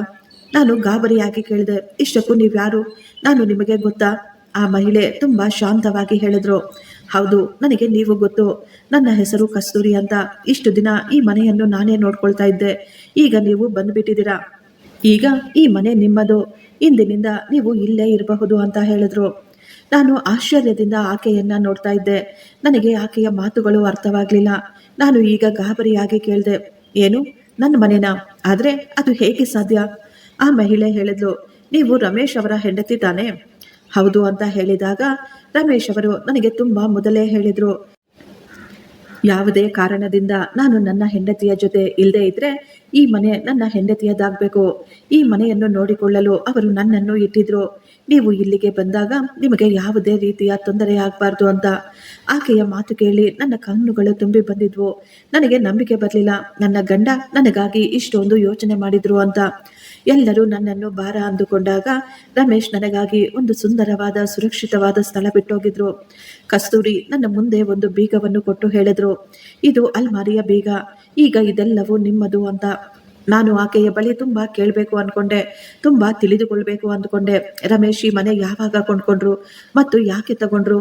ಅವರು ನನಗೆ ಯಾಕೆ ಇದೆಲ್ಲವನ್ನು ಹೇಳಲಿಲ್ಲ ಅಂತ. ಆದರೆ ಆಕೆ ಹೇಳಿದ್ಲು, ನೀವು ಚಿಂತೆ ಮಾಡಬೇಡಿ ಅಂತ ಹೇಳಿ ಆಕೆ ಅಲ್ಲಿಂದ ಹೊರಟು ಹೋದ್ರು. ನಾನು ಅಲ್ಲೇ ನಿಂತು ಆಕೆ ಹೋಗುವುದನ್ನೇ ನೋಡ್ತಾ ಇದ್ದೆ. ಆ ಮನೆ ತುಂಬ ಶಾಂತವಾಗಿತ್ತು. ನಾನು ನಿಧಾನವಾಗಿ ಒಳಗೆ ಬಂದು ಆ ಮನೆಯನ್ನು ನೋಡ್ತಾ ಇದ್ದೆ. ನನಗೆ ಅನ್ನಿಸ್ತಾ ಇತ್ತು, ನಾನು ಸುರಕ್ಷಿತವಾದ ಸ್ಥಳದಲ್ಲಿದ್ದೇನೆ ಅಂತ. ಇಲ್ಲಿ ಯಾರೂ ನನ್ನ ಮೇಲೆ ಕೂಗಾಡೋದಿಲ್ಲ, ಯಾರೂ ಬೈಯೋದಿಲ್ಲ, ಯಾರೂ ನನ್ನನ್ನು ಹೊಡೆಯೋದಿಲ್ಲ. ನಾನು ಈಗ ಸೋಫಾ ಮೇಲೆ ಕುಳಿತುಕೊಂಡು ಕಣ್ಣೀರು ಹಾಕ್ತಾ ಇದ್ದೆ. ಈಗ ನನ್ನ ಕಣ್ಣೀರು ದುಃಖದಿಂದ ಬಂದಿದ್ದಲ್ಲ, ಅದು ನೆಮ್ಮದಿಯಿಂದ ಬಂದಿತ್ತು. ನನಗನ್ನಿಸ್ತಾ ಇತ್ತು, ನನ್ನ ಗಂಡ ನನ್ನ ಜೊತೆಯಲ್ಲೇ ಇದ್ದಾನೆ ಅಂತ. ನಾನು ಈಗ ರೂಮ್ನೊಳಗೆ ಹೋದಾಗ ಅಲ್ಲಿ ದೊಡ್ಡ ಅಲ್ಮಾರಿ ಇತ್ತು. ನಾನು ಅದನ್ನು ಓಪನ್ ಮಾಡಿ ನೋಡಿದಾಗ ಒಂದು ಕ್ಷಣ ನಾನು ಶಾಕ್ ಆಗಿಬಿಟ್ಟಿದ್ದೆ. ಯಾಕಂದರೆ ಅದರಲ್ಲಿ ಎಷ್ಟೊಂದು ದುಡ್ಡಿತ್ತು. ಅಷ್ಟು ದುಡ್ಡನ್ನು ನನ್ನ ಜೀವನದಲ್ಲಿ ನಾನು ಯಾವತ್ತೂ ನೋಡಿರಲಿಲ್ಲ. ನನಗೆ ಅರ್ಥ ಆಗಲಿಲ್ಲ, ಇದು ಸತ್ಯನಾ ಅಥವಾ ಸುಳ್ಳ, ನಾನೇನಾದರೂ ಕನಸು ಕಾಣ್ತಾ ಇದ್ದೀನಾ ಅಂತ. ನಾನು ಭಯದಿಂದಲೇ ಹಿಂದೆ ಸರಿದೆ. ನಂತರ ನನಗೆ ಅರ್ಥವಾಯಿತು, ಇದೆಲ್ಲವೂ ನನ್ನ ಗಂಡ ನನಗಾಗಿ ಬಿಟ್ಟು ಹೋಗಿದ್ದಾರೆ. ಬಹುಶಃ ಅವರು ಮೊದಲೇ ಯೋಚಿಸಿರಬೇಕು, ಅವರು ಇಲ್ಲದೆ ಇರಬೇಕಾದ್ರೆ ನಾನು ಬೇರೆಯವರ ಮುಂದೆ ಕೈ ಚಾಚಬಾರ್ದು, ಬೇರೆಯವರ ಅವಮಾನಗಳನ್ನು ಅನುಭವಿಸಬಾರ್ದು ಅಂತ. ನನಗೆ ಈಗ ನನ್ನ ಗಂಡನ ಪ್ರತಿಯೊಂದು ಮಾತುಗಳು ನೆನಪು ಬಂದಿದ್ವು. ಅವರು ಯಾವಾಗಲೂ ಹೇಳ್ತಾ ಇದ್ರು, ನಾನು ನಿನ್ನನ್ನು ಯಾವತ್ತೂ ಒಂಟಿಯಾಗಿ ಬಿಡೋದಿಲ್ಲ ಅಂತ. ಅವರ ಮಾತುಗಳನ್ನು ನೆನೆಸಿಕೊಂಡು ನಾನು ಎಷ್ಟೋ ಸಮಯ ಆಳ್ತಾ ಇದ್ದೆ. ಅವರು ಈಗಲೂ ನನ್ನನ್ನು ಒಂಟಿಯಾಗಿ ಬಿಟ್ಟು ಹೋಗಬೇಕಾದ್ರೆ ನನ್ನ ಜೀವನಕ್ಕಾಗಿ ಆಧಾರವನ್ನು ಬಿಟ್ಟು ಹೋಗಿದ್ರು. ಆಗ ನನಗೆ ಅನ್ನಿಸ್ತಾ ಇತ್ತು, ಆ ದೇವರು ನನಗಾಗಿ ಎಲ್ಲ ದಾರಿ ಮುಚ್ಚಿಲ್ಲ. ಬಹುಶಃ ನನ್ನ ಜೀವನ ಇನ್ನೂ ಮುಗಿದು ಹೋಗಿಲ್ಲ. ನಾನು ಅಲ್ಲೇ ನಿಂತು ಆ ದುಡ್ಡನ್ನು ನೋಡ್ತಾ ಇದ್ದೆ. ನನ್ನ ಕೈಗಳು ಇನ್ನೂ ನಡುಗುತ್ತಲೇ ಇದ್ವು. ನನಗನ್ನಿಸ್ತಾ ಇತ್ತು, ನನ್ನ ಗಂಡ ನನ್ನನ್ನು ಒಂಟಿಯಾಗಿ ಬಿಟ್ಟರು ನನಗಾಗಿ ಇಷ್ಟೊಂದು ಯೋಚಿಸಿದ್ದಾರೆ ಅಂತ. ಒಂದು ವೇಳೆ ನನ್ನ ಗಂಡ ನನ್ನ ಜೊತೆ ಇದ್ದಿದ್ರೆ ನಾನು ಇದನ್ನೆಲ್ಲವನ್ನು ಅನುಭವಿಸಬೇಕಾಗಿರ್ತಾ ಇರಲಿಲ್ಲ. ನನ್ನ ಜೀವನದಲ್ಲಿ ಇದೆಲ್ಲ ನಡೀತಾ ಇರಲಿಲ್ಲ ಅಂತ. ಆಗಲೇ ನನ್ನ ಹಿಂದೆಯಿಂದ ಯಾರೋ ಕರೆದ ಶಬ್ದ. ಆ ಧ್ವನಿ ನನಗೆ ತುಂಬಾ ಪರಿಚಿತವಾದ ಧ್ವನಿಯಾಗಿತ್ತು. ನಾನು ಹಿಂದೆ ತಿರುಗಿ ನೋಡಿದಾಗ ನನ್ನ ಹಿಂದೆ ಇದ್ದ ಮನುಷ್ಯನನ್ನು ನೋಡಿ ನನ್ನ ಉಸಿರೇ ನಿಂತಂತಾಗ್ಬಿಟ್ಟಿತ್ತು. ನನ್ನ ಹಿಂದೆ ರಮೇಶ್ ನಿಂತ್ಕೊಂಡಿದ್ದ. ಅದೇ ಮುಖ, ಅದೇ ಕಣ್ಣು, ಅದೇ ವ್ಯಕ್ತಿ. ನಾನು ಬಿಟ್ಟ ಕಣ್ಣು ಬಿಟ್ಟಂತೆ ಅವರನ್ನೇ ನೋಡ್ತಾ ಇದ್ದೆ. ನನಗೆ ಅರ್ಥನೇ ಆಗಲಿಲ್ಲ, ಇದು ಕನಸ ಅಥವಾ ನೆನಸ. ಯಾವಾಗಲೂ ಸತ್ತು ಹೋಗಿದ್ದ ಮನುಷ್ಯ ಈಗ ನನ್ನ ಕಣ್ಣ ಮುಂದೆ ನಿಂತ್ಕೊಂಡಿದ್ದ. ನಾನು ಏನು ಮಾತನಾಡಲಿಲ್ಲ. ಅಷ್ಟರಲ್ಲೇ ನನ್ನ ಕಣ್ಣ ಮುಂದೆ ಕತ್ತಲು ಕವಿದಿದ್ದು. ನಾನು ಅಲ್ಲೇ ಪ್ರಜ್ಞೆ ತಪ್ಪಿ ಕೆಳಗೆ ಬಿದ್ದೋಗಿದ್ದೆ. ನನಗೆ ಪ್ರಜ್ಞೆ ಬಂದಾಗ ನಾನು ಆಸ್ಪತ್ರೆಯೊಳಗೆ ಇದ್ದೆ. ನಾನು ಕಣ್ಣು ಬಿಟ್ಟಾಗ ನನ್ನ ಎದುರಿಗೆ ಇದ್ದ ಆ ವ್ಯಕ್ತಿಯನ್ನು ನೋಡಿ ನನ್ನ ಕಣ್ಣುಗಳು ತುಂಬಿ ಬಂದಿದ್ವು. ಅವರು ನಿಜವಾಗಿಯೂ ನನ್ನ ಗಂಡ ರಮೇಶ್. ಅವರು ಅಲ್ಲೇ ನನ್ನ ಪಕ್ಕದಲ್ಲಿ ನಿಂತುಕೊಂಡು ನನ್ನನ್ನೇ ನೋಡ್ತಾ ಇದ್ರು. ನಾನು ಬೇಗ ಎದ್ದು ಕುಳಿತು ಅವರನ್ನು ಗಟ್ಟಿಯಾಗಿ ತಬ್ಬಿಕೊಂಡೆ. ಇವರು ಮತ್ತೆ ನನ್ನ ಕೈಯಿಂದ ತಪ್ಪಿಸಿಕೊಂಡು ಹೋಗ್ತಾರೋ ಏನೋ ಅನ್ನೋ ಥರ. ನಾನು ತುಂಬಾ ಗಟ್ಟಿಯಾಗಿ ಅವರನ್ನು ತಬ್ಬಿಕೊಂಡಿದ್ದೆ. ನನ್ನ ಒಳಗಿದ್ದ ಎಲ್ಲ ದುಃಖ ಹೀಗೆ ಹೊರಗೆ ಬರ್ತಾ ಇತ್ತು. ನಾನು ಜೋರಾಗಿ ಅಳ್ತಾ ಕೇಳ್ತಾ ಇದ್ದೆ, ರಮೇಶ್, ನೀನು ಜೀವಂತವಾಗಿದೆಯಾ? ನೀನು ನಿಜವಾಗಿಯೂ ಜೀವಂತವಾಗಿದೆಯಾ ತಾನೇ? ರಮೇಶ್ ನನ್ನನ್ನು ಪ್ರೀತಿಯಿಂದ ತಬ್ಬಿಕೊಂಡು ನನ್ನ ತಲೆಯ ಮೇಲೆ ಕೈಯನ್ನು ಆಡಿಸ್ತಾ ಇದ್ರು. ಅವರು ನನ್ನನ್ನು ಶಾಂತವಾಗಿಸ್ತಾ ಇದ್ರು. ಅವರ ಕಣ್ಣುಗಳಲ್ಲೂ ನೀರು ತುಂಬಿತ್ತು. ಅವರು ಹೇಳ್ತಾ ಇದ್ರು, ನಾನು ನಿನ್ನ ರಮೇಶ್. ನಾನು ನಿನಗಾಗಿ ವಾಪಸ್ ಬಂದಿದ್ದೇನೆ. ನಿನ್ನನ್ನು ಬಿಟ್ಟು ಇನ್ಯಾವತ್ತೂ ಎಲ್ಲಿಗೂ ಹೋಗೋದಿಲ್ಲ. ನೀನು ಟೆನ್ಷನ್ ಮಾಡ್ಕೋಬೇಡ, ನಾನು ಜೀವಂತವಾಗಿದ್ದೇನೆ ಅಂತ ಹೇಳ್ತಾ ಇದ್ರು. ನಾನು ಅವರನ್ನು ಪದೇ ಪದೇ ಮುಟ್ಟಿ ನೋಡ್ತಾ ಇದ್ದೆ. ಇಷ್ಟಕ್ಕೂ ಇವರು ನಿಜವಾಗ್ಲೂ ಇದ್ದಾರಾ ಅಥವಾ ನಾನು ಕನಸು ಕಾಣ್ತಾ ಇದ್ದೀನಾ ಅಂತ. ರಮೇಶ್ ಈಗ ನನಗೆ ನೀರನ್ನು ಕುಡಿಸಿ ಹೇಳಿದ್ರು, ನೀನು ತುಂಬಾ ವೀಕ್ ಆಗಿಬಿಟ್ಟಿದೀಯಾ, ಮೊದಲು ನಾವು ಮನೆಗೆ ಹೋಗೋಣ, ನಂತರ ನಾನು ನಿನಗೆ ಎಲ್ಲವನ್ನು ವಿವರವಾಗಿ ಹೇಳ್ತೀನಿ. ನಾನು ಏನೂ ಮಾತಾಡಲಿಲ್ಲ. ಸೈಲೆಂಟ್ ಆಗಿ ಅವರನ್ನೇ ನೋಡ್ತಾ ಇದ್ದೆ. ಈಗ ನಾವು ನಮ್ಮ ಮನೆಗೆ ಬಂದಿದ್ವಿ. ದಾರಿಯುದ್ದಕ್ಕೂ ನನ್ನ ಕಣ್ಣುಗಳು ಕೇವಲ ಅವರನ್ನೇ ನೋಡ್ತಾ ಇದ್ವು. ಮಧ್ಯ ದಾರಿಯಲ್ಲಿ ಈಗ ಒಂದು ಹೋಟೆಲ್ ಬಳಿ ಕಾರನ್ನು ನಿಲ್ಲಿಸಿ ರಮೇಶ್ ಊಟವನ್ನು ಪ್ಯಾಕ್ ಮಾಡಿಸಿಕೊಂಡ. ನೀನು ತುಂಬಾ ವೀಕ್ ಆಗಿಬಿಟ್ಟಿದ್ಯಾ, ನೀನು ಸರಿಯಾಗಿ ಊಟ ಮಾಡ್ತಾ ಇಲ್ಲ ಅನ್ಸುತ್ತೆ ಅಂತ ಹೇಳಿದ್ರು. ಅವರ ಈ ಪ್ರೀತಿ ನೋಡಿ ನನ್ನ ಕಣ್ಣುಗಳು ತುಂಬಿ ಬಂದಿತ್ತು. ನಾವಿಬ್ಬರು ಈಗ ಮನೆಗೆ ಹೋಗಿ ಒಟ್ಟಿಗೆ ಕುಳಿತು ಊಟ ಮಾಡ್ತಾ ಇದ್ವಿ. ಎಷ್ಟೋ ದಿನದ ನಂತರ ನಾನು ಈಗ ನನ್ನವರ ಜೊತೆ ಕುಳಿತುಕೊಂಡು ಊಟ ಮಾಡ್ತಾ ಇದ್ದೆ. ಇಲ್ದಿದ್ರೆ ಇಷ್ಟು ದಿನ ನಾನು ಒಂಟಿಯಾಗಿ ಅಡಿಗೆ ಮನೆಯಲ್ಲಿ ಕುಳಿತುಕೊಂಡು ಊಟ ಮಾಡ್ತಾ ಇದ್ದೆ. ತಿನ್ನುವ ಸಮಯದಲ್ಲೂ ನಾನು ಅವರನ್ನೇ ನೋಡ್ತಾ ಇದ್ದೆ. ನನ್ನ ಕಣ್ಣುಗಳನ್ನು ನಾನು ನಂಬಲಾಗ್ಲಿಲ್ಲ. ನನ್ನ ಕಣ್ಣೆದುರುಗಡೆ ನಿಜವಾಗಿಯೂ ನನ್ನ ಗಂಡ ಕುಳಿತಿದ್ದಾರೆ ಅಂತ. ಊಟವಾದ ನಂತರ ರಮೇಶ್ ಹೇಳಿದ್ರು, ನಾನು ಈಗ ನಿನಗೆ ಎಲ್ಲ ಸತ್ಯವನ್ನು ಹೇಳ್ತೀನಿ. ನಾನು ನನ್ನ ಸಾವಿನ ಸುದ್ದಿ ಯಾಕೆ ಹಬ್ಬಿಸ್ದೆ ಅಂತ ಅಂದರೆ, ಒಂದು ದಿನ ನಾವಿಬ್ಬರು ಜೊತೆಯಲ್ಲಿರ್ಬೇಕಾದ್ರೇನೆ ನನ್ನ ಅಮ್ಮ ನನಗೆ ಫೋನ್ ಮಾಡಿದ್ರು. ಅಮ್ಮ ತುಂಬ ಭಯಪಟ್ಕೊಂಡಿದ್ರು. ಅವರು ಜೋರಾಗಿ ಅಳ್ತಾ ಹೇಳಿದ್ರು, ಮಗ, ನಿನ್ನ ಅಣ್ಣಂದಿರು ನಿನ್ನನ್ನು ಕೊಂದು ಹಾಕ್ತಾರೆ. ನೀನು ಇಲ್ಲಿಂದ ಎಲ್ಲಿಗಾದ್ರೂ ಓಡಿ ಹೋಗು. ನೀನು ಎಲ್ಲಿದ್ದೀಯಾ ಅಂತ ಯಾರಿಗೂ ಹೇಳಬೇಡ ಅಂತ ಹೇಳಿದ್ರು. ಅಮ್ಮನ ಮಾತು ಕೇಳಿ ನಾನು ತುಂಬ ಹೆದರಿಕೊಂಡೆ. ನಾನು ಅಮ್ಮನನ್ನು ಕೇಳಿದೆ, ನೀವು ಈ ರೀತಿ ಯಾಕೆ ಹೇಳ್ತಾ ಇದ್ದೀರಾ ಅಮ್ಮ? ಆಗ ಅಮ್ಮ ಹೇಳಿದ್ರು, ನಿನ್ನ ತಂದೆ ನಮ್ಮ ಆಸ್ತಿಯನ್ನು ಎಲ್ಲರಿಗೂ ಸಮವಾಗಿ ಹಂಚಬೇಕು ಅಂದ್ಕೊಂಡಿದ್ದಾರೆ. ಆದರೆ ನಿನ್ನ ಅಣ್ಣಂದಿರಿಗೆ ಈ ವಿಷಯ ಇಷ್ಟವಾಗಲಿಲ್ಲ. ಅವರು ಹೇಳ್ತಾ ಇದ್ರು, ಅವನು ಮನೆ ಬಿಟ್ಟು ಹೋಗಿದ್ದಾನೆ, ಆದ್ದರಿಂದ ಅವನಿಗೆ ಆಸ್ತಿಯಲ್ಲಿ ಅಧಿಕಾರವಿಲ್ಲ. ಎಲ್ಲ ಆಸ್ತಿ ಕೇವಲ ನಮಗೆ ಬರಬೇಕು. ಈ ಮಾತು ಹೇಳಬೇಕಾದ್ರೆ ರಮೇಶ್ ಕಣ್ಣುಗಳಲ್ಲಿ ನೀರು ಬರ್ತಾ ಇತ್ತು. ಅವರ ಮಾತುಗಳಲ್ಲಿ ಎಷ್ಟೋ ದುಃಖವಿತ್ತು. ನಂತರ ಅವರು ಹೇಳಿದ್ರು, ಇದೇ ಮಾತುಗಳಿಂದ ಆ ಮನೆಯಲ್ಲಿ ಪ್ರತಿದಿನ ಗಲಾಟೆ ನಡೀತಾ ಇತ್ತು. ಆದ್ರೂ ಅಪ್ಪ ಹೇಳ್ಬಿಟ್ರು, ರಮೇಶ್ ಕೂಡ ನನ್ನ ಮಗ, ನಾನು ಅವನ ಜೊತೆ ಅನ್ಯಾಯ ಮಾಡೋದಿಲ್ಲ, ನನ್ನ ಆಸ್ತಿಯನ್ನು ನನ್ನ 3 ಮಕ್ಕಳಿಗೂ ಸಮವಾಗಿ ಕೊಡ್ತೀನಿ ಅಂತ ತೀರ್ಮಾನ ಮಾಡಿದ್ರು. ಆದರೆ ನನ್ನ ಅಣ್ಣಂದಿರು ದುರಾಸೆಯಿಂದ ನನ್ನನ್ನು ದಾರಿಯಿಂದ ತಪ್ಪಿಸಲು ದೊಡ್ಡ ಪ್ಲಾನ್ ಮಾಡಿದ್ರು. ಒಂದು ರಾತ್ರಿ ಇಬ್ಬರು ಅಣ್ಣಂದಿರು ಮಾತನಾಡ್ಕೊಳ್ತಾ ಇದ್ರಂತೆ. ಆ ದಿನ ಅಮ್ಮ ಅವರಿಬ್ಬರ ಮಾತುಗಳನ್ನು ಕೇಳಿಸಿಕೊಂಡು ಅವರು ತುಂಬಾ ಹೆದರ್ಕೊಬಿಟ್ಟಿದ್ರು. ಅಣ್ಣ ಯಾರಿಗೋ ಫೋನಿನಲ್ಲಿ ಹೇಳ್ತಾ ಇದ್ದಂತೆ, ದುಡ್ಡು ಕೊಟ್ರೆ ಕೆಲಸ ಮುಗಿದು ಹೋಗುತ್ತೆ, ಯಾರಿಗೂ ಏನೂ ಗೊತ್ತಾಗೋದಿಲ್ಲ. ರಮೇಶ್ ನಾಯ್ ಮಾತುಗಳನ್ನು ಕೇಳಿ ನನಗೆ ತುಂಬಾ ಭಯವಾಗಿತ್ತು. ನಾನು ಗಾಬರಿಯಿಂದ ಅವರ ಮುಖವನ್ನೇ ನೋಡ್ತಾ ಇದ್ದೆ. ರಮೇಶ್ ನನ್ನ ಕೈಯನ್ನು ಹಿಡಿದುಕೊಂಡು ಹೇಳಿದ್ರು, ಅಮ್ಮ ಈ ಮಾತುಗಳನ್ನು ಕೇಳಿಸಿಕೊಂಡು ತುಂಬಾ ಹೆದರ್ಕೊಬಿಟ್ಟಿದ್ರು ಗೊತ್ತಾ. ಅವರು ಆ ರಾತ್ರಿನೇ ನನಗೆ ಫೋನ್ ಮಾಡಿ ಎಲ್ಲ ಸತ್ಯ ಹೇಳಿದ್ರು. ಅಮ್ಮ ಮತ್ತು ಅಪ್ಪ ಇಬ್ಬರು ಸೈಲೆಂಟ್ ಆಗಿ ಆಸ್ತಿಯನ್ನು ನನ್ನ ಹೆಸರಿಗೆ ಬರೆದ್ರು. ಆದ್ರೆ ಈ ಮಾತು ಯಾರಿಗೂ ಹೇಳಲಿಲ್ಲ. ಅಮ್ಮ ಈ ಮನೆಯ ಬೀಗವನ್ನು ನನ್ನ ಕೈಗೆ ಕೊಟ್ಟು, ಸ್ವಲ್ಪ ಸಮಯದವರೆಗೂ ಎಲ್ಲರ ಕಣ್ಣಿಂದ ದೂರವಾಗ್ಬಿಡು, ಇಲ್ದಿದ್ರೆ ನಿಮ್ಮ ಅಣ್ಣಂದರು ನಿನ್ನನ್ನು ನಿಜವಾಗಿಯೂ ಕೊಂದು ಹಾಕ್ತಾರೆ ಅಂತ. ನನಗೆ ಗೊತ್ತಾಗ್ಲಿಲ್ಲ ನಾನು ಏನ್ ಮಾಡ್ಬೇಕು ಅಂತ. ಬೇರೆ ದಾರಿ ಇಲ್ಲದೆ ನಾನು ನನ್ನ ಸಾವಿನ ನಾಟಕ ಆಡ್ಬೇಕಾಯ್ತು. ನಾನು ಸತ್ತು ಹೋಗಿದ್ದೀನಿ ಅಂತ ಎಲ್ಲರಿಗೂ ನಂಬಿಸಬೇಕಾಗಿತ್ತು. ನನ್ನ ಸಾವಿನ ಸುದ್ದಿ ತಿಳಿದ ನಂತರ ನಮ್ಮ ಅಣ್ಣಂದಿರೋ ಶಾಂತವಾಗಬೇಕು. ಇವೆಲ್ಲ ಕೇಳಿ ನಾನು ಸೈಲೆಂಟ್ ಆಗಿ ಕುಳಿತುಕೊಂಡಿದ್ದೆ. ನನ್ನ ಹೃದಯದಲ್ಲಿ ನೋವು, ಕೋಪ ಮತ್ತು ನೆಮ್ಮದಿ ಕೂಡ ಇತ್ತು. ಈಗ ನಾನು ಕೇಳಿದೆ, ನೀವು ಜೀವಂತವಾಗಿರೋದನ್ನ ನನಗಾದ್ರೂ ಹೇಳ್ಬೇಕಾಗಿತ್ತಲ್ವಾ? ನೀನಿಲ್ಲದೆ ನಾನು ಏನೇನು ಅನುಭವಿಸ್ಬೇಕಾಯ್ತು ನಿನಗೇನಾದ್ರೂ ಗೊತ್ತಾ? ಪ್ರತಿದಿನವೂ ನಾನು ಸಾಯುತ್ತಾ ಬದುಕ್ತಾ ಇದ್ದೆ ಅಂತ ಹೇಳಿದಾಗ ಅವರ ಕಣ್ಣುಗಳಲ್ಲಿಯೂ ನೀರು ತುಂಬಿತು. ಅವರು ನನ್ನ ಕೈಯನ್ನು ಹಿಡಿದುಕೊಂಡು ಹೇಳಿದ್ರು, ಒಂದು ವೇಳೆ ನಾನು ನಿನಗೆ ಸತ್ಯ ಹೇಳಿದ್ರೆ ನೀನು ಯಾವತ್ತೂ ಆ ಸತ್ಯವನ್ನು ಮುಚ್ಚಿಡಲು ಆಗ್ತಾ ಇರಲಿಲ್ಲ. ನನ್ನ ಅಣ್ಣಂದಿರಿಗೆ ಸ್ವಲ್ಪ ಅನುಮಾನ ಬಂದಿದ್ರು ಅವರು ನಿನ್ನನ್ನು ಕೂಡ ಏನಾದ್ರೂ ಮಾಡ್ಬಿಡ್ತಾ ಇದ್ರು. ನಾನು ನಿನ್ನನ್ನು ಕಾಪಾಡಬೇಕು ಅಂದುಕೊಂಡೆ, ಆದ್ದರಿಂದಲೇ ನಾನು ನಿನ್ನಿಂದ ದೂರವಾಗ್ಬಿಟ್ಟೆ. ಅವರ ಮಾತು ಕೇಳಿ ನನಗೆ ತುಂಬಾ ದುಃಖವಾಗ್ತಾ ಇತ್ತು. ನನ್ನ ಗಂಡ ನನಗೆ ಎಷ್ಟೊಂದು ದುಃಖ ಕೊಟ್ಟಿದ್ದ, ಆದರೆ ಅದು ನನ್ನ ಪ್ರಾಣ ಉಳಿಸಲು ನನಗೆ ಕೊಟ್ಟಂತಹ ದುಃಖ. ಈ ರಾತ್ರಿ ಅಷ್ಟು ದಿನದ ನಂತರ ನಾನು ನೆಮ್ಮದಿಯಾಗಿ ಮಲಗಿದ್ದೆ. ನನ್ನ ಗಂಡ ನನಗೆ ವಾಪಸ್ ಸಿಕ್ಕಿದ್ದ. ಇಷ್ಟು ದಿನದ ದುಃಖ, ನೋವು ಈ ದಿನ ನನ್ನ ಗಂಡನ ಮುಂದೆ ಹೊರಗೆ ಬಂದಿತ್ತು. ಅವರು ಪದೇ ಪದೇ ನನ್ನನ್ನು ತಬ್ಬಿಕೊಂಡು ಸಮಾಧಾನ ಮಾಡಲು ಪ್ರಯತ್ನಿಸ್ತಾ ಇದ್ರು. ಆದ್ರೆ ನನ್ನೊಳಗೆ ಎಷ್ಟೊಂದು ನೋವು ಇತ್ತು ಅಂದ್ರೆ ನಾನು ಅಳುತ್ತಾ ಅವರಿಗೆ ಎಲ್ಲವನ್ನೂ ಹೇಳಿದೆ. ಅವರು ಹೋದ ನಂತರ ಹೇಗೆ ಅವರ ಅಣ್ಣಂದಿರು ಮತ್ತು ಅತ್ತಿಗೆಯರು ನನ್ನನ್ನು ಅವರ ಮನೆಗೆ ಕರೆದುಕೊಂಡು ಹೋದರು. ಪ್ರತಿದಿನ ಅವರು ನನಗೆ ಎಷ್ಟು ಕಾಟ ಕೊಡ್ತಾ ಇದ್ರು, ಅವರು ಹೇಗೆ ನನ್ನ ಜೊತೆ ನಡ್ಕೊಳ್ತಾ ಇದ್ರು. ಬೆಳಿಗ್ಗೆಯಿಂದ ರಾತ್ರಿಯವರೆಗೂ ಮನೆಯ ಎಲ್ಲ ಕೆಲಸವನ್ನು ಮಾಡಿಸಿಕೊಳ್ತಾ ಇದ್ರು. ನಾನು ಗರ್ಭವತಿ ಅಂತ ಗೊತ್ತಿದ್ರು ಅವರು ನನ್ನ ಜೊತೆ ಯಾವ ರೀತಿ ನಡೆದುಕೊಳ್ತಾ ಇದ್ರು, ಎಷ್ಟು ಬೈತಾ ಇದ್ರು. ನನ್ನನ್ನು ಮನುಷ್ಯರನ್ನಾಗಿ ಸಹ ನೋಡದೆ ಅವರು ನನ್ನ ಜೊತೆ ಏನೇನು ಮಾಡಿದ್ರು ಅಂತ ಎಲ್ಲವನ್ನೂ ಹೇಳ್ಬಿಟ್ಟೆ. ಸಣ್ಣ ತಪ್ಪಿನಿಂದ ಒಂದು ಶರ್ಟ್ ಸುಟ್ಟಿದ್ದಕ್ಕಾಗಿ ನನ್ನನ್ನು ಹೇಗೆ ಹೊಡೆದ್ರು, ಆ ಮನೆಯಿಂದ ನನ್ನನ್ನು ಹೇಗೆ ಓಡಿಸಿದ್ರು, ನಾನು ಅಲ್ಲಿಂದ ಹೇಗೆ ಹೊರಬಂದೆ ಅಂತ. ಈ ಎಲ್ಲಾ ಮಾತುಗಳನ್ನು ಕೇಳಿ ರಮೇಶ್ಗೆ ತುಂಬಾ ಕೋಪ ಬಂದಿತ್ತು. ಅವರು ಕೋಪದಿಂದ ಹೇಳಿದ್ರು, ನಾನು ಈಗಲೇ ಅವರ ಬಳಿ ಹೋಗ್ತೇನೆ, ನಾನು ಅವರನ್ನು ಕೇಳ್ತೀನಿ, ನೀವು ನನ್ನ ಹೆಂಡತಿಯ ಜೊತೆ ಈ ರೀತಿ ಹೇಗೆ ಮಾಡಲು ಸಾಧ್ಯ ಅಂತ. ಅವರು ಹೋಗಲು ಎದ್ದಾಗ ನಾನು ಅವರನ್ನು ತಕ್ಷಣ ತಡೆದು ನಿಲ್ಲಿಸಿ ಹೇಳಿದೆ, ಇಲ್ಲ, ನೀವು ಎಲ್ಲೂ ಹೋಗಬೇಡಿ, ಅವರು ಮೊದಲೇ ನಿಮ್ಮ ಶತ್ರುಗಳಾಗ್ಬಿಟ್ಟಿದ್ದಾರೆ. ಈಗ ಅವರಿಗೆ ನೀವು ಜೀವಂತವಾಗಿದ್ದೀರಾ ಅಂತ ಗೊತ್ತಾದ್ರೆ ಅವರು ಖಂಡಿತ ನಿಮಗೆ ತೊಂದರೆ ಮಾಡಲು ಪ್ರಯತ್ನಿಸ್ತಾರೆ. ಇನ್ನೊಂದು ಸಾರಿ ನಿಮ್ಮನ್ನು ದೂರ ಮಾಡಿಕೊಳ್ಳಲು ನನ್ನಿಂದ ಸಾಧ್ಯವಿಲ್ಲ, ನಿಮ್ಮಿಂದ ದೂರವಾಗಿ ನನ್ನಿಂದ ಬದುಕೋದಕ್ಕೆ ಆಗೋದಿಲ್ಲ ಅಂತ ಹೇಳ್ತಾ ಇದ್ದೆ. ರಮೇಶ್ ತುಂಬಾ ಕೋಪವಾಗಿದ್ರು. ಅವರು ಪದೇ ಪದೇ ಹೇಳ್ತಾ ಇದ್ರು, ನಾನು ಅವರನ್ನು ಸುಮ್ಮನೆ ಬಿಡೋದಿಲ್ಲ ಅಂತ. ಆದರೆ ನಾನು ಅವರಿಗೆ ಅರ್ಥ ಮಾಡಿಸಿದೆ, ದುರಾಸೆಯಿಂದ ಸ್ವಂತ ತಮ್ಮನನ್ನೇ ಕೊಲ್ಲಬೇಕು ಅಂತ ಆಲೋಚಿಸಿದವರು ಏನು ಬೇಕಾದರೂ ಮಾಡಲು ಸಿದ್ಧರಾಗ್ತಾರೆ. ಅವರಿಂದ ನಾವು ದೂರ ಇರೋದೇ ನಮಗೆ ಒಳ್ಳೆಯದು ಅಂತ. ನಾನು ಈಗ ನನ್ನ ಗಂಡನ ಕೈಯನ್ನು ಹಿಡಿಕೊಂಡು ಹೇಳಿದೆ, ರಮೇಶ್, ನನಗೆ ನೀನು ಸಾಕು, ನನಗೆ ಇನ್ಯಾರೂ ಬೇಕಾಗಿಲ್ಲ, ಯಾವ ಗಲಾಟೆ ಬೇಡ, ಯಾವ ಆಸ್ತಿಯೂ ಬೇಕಾಗಿಲ್ಲ.